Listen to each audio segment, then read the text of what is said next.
I'm Kenneth Uhas. I'm the consulting winemaker for Pali Wines, and this is Aaron Walker, the winemaker for Pali Wines. We're tasting the 2008 Durell Vineyard Pinot Noir from Pali Wine Company. And Aaron, congratulations. Yeah, you know what I'm tasting? What? Tasting a 96. Oh, really? Yeah. Congratulations to you, Kenneth. From? Well, none other than Wine Spectator. Nice to have a little pat on the back, isn't it? It is. Yeah. It is. And, Yeah. you know, all the hard work, it's nice to get a little recognition for that. 2008 was a very interesting vintage in the Sonoma Coast, which is where the Durell Vineyard is located. It was a great vintage up to the very end. We saw a good bit of heat at the very end, and were in a situation where sugars were starting to go up rather rapidly, and made a quick decision to get it off the vine quickly, and get it into the winery. The Durell Vineyard is an interesting part of the Sonoma Coast. It's actually in an area called the Petaluma Gap. The Petaluma Gap is a gap in the coastal range where there's a good bit of marine influence, and it's a very cool area. It's rather low. It's close to the Carneros area, and as a result, from the wind and the cool weather, we usually work with harvest dates that are on the later side. 2008 was certainly on the earlier side due to the extended heat.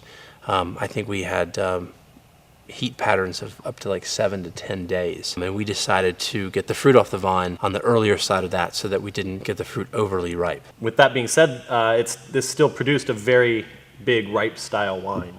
Even though we picked earlier to avoid getting it overly ripe, we still ended up with the wine that is quite big in the mouthfeel, in the fruit profiles, and in all-around complexity.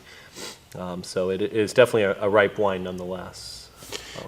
What was interesting about the fruit being so ripe is we often talk about being, sort of gentle in the cellar. And when the fruit came in, we made the decision to go with it. And what happened was there was obviously a cold soak, etc., but did 4 punch downs a day, got very hot fermentations, and it was a situation where you could take whatever you wanted from the fruit, and it wasn't going to be, there were not going to be hard tannins, there would not be astringency, very full-throttled, extremely intense, and ripe Pinot Noir. Absolutely, and that was exactly what we were going for. It shows on the nose. It's there's big, rich, jammy blueberry, blackberry flavors going on there. You also get real nice kind of mushroomy qualities out of Durell. A little, a funk to it in a very good way, which is very typical of this vineyard. When people talk about this vineyard, they often talk about the tarriness in it, and a correlation that's often made with the Durell Vineyard and the tarriness in the wine is that the Petaluma Speedway racetrack is very close to where this vineyard is located, and so there's a joke, amongst the winemakers and the wine community that you can actually taste the speedway in the Durell Vineyard. So the Durell Pinot Noir is a blend of 3 different clones, 2 Dijon clones, 115 and 667, and then a Pommard clone number 5. And we decided to ferment the Dijon 667 and the Pommard together, so it was a co-fermentation, and then the 115 was fermented separately. They were also put to barrel in those lots, so it was a mixture of 2 lots. And then just previous to the 2009 harvest, Aaron and I went through and selected our favorite barrels from the lots and kind of figured out whether, how much percent new oak to use, and of that new oak, what our favorite coopers were, etc. And then Aaron assembled those blends to age approximately another 6 months in barrel, so that the components could marry or kind of come together as one piece, and then they were bottled after a total of 15 months in barrel.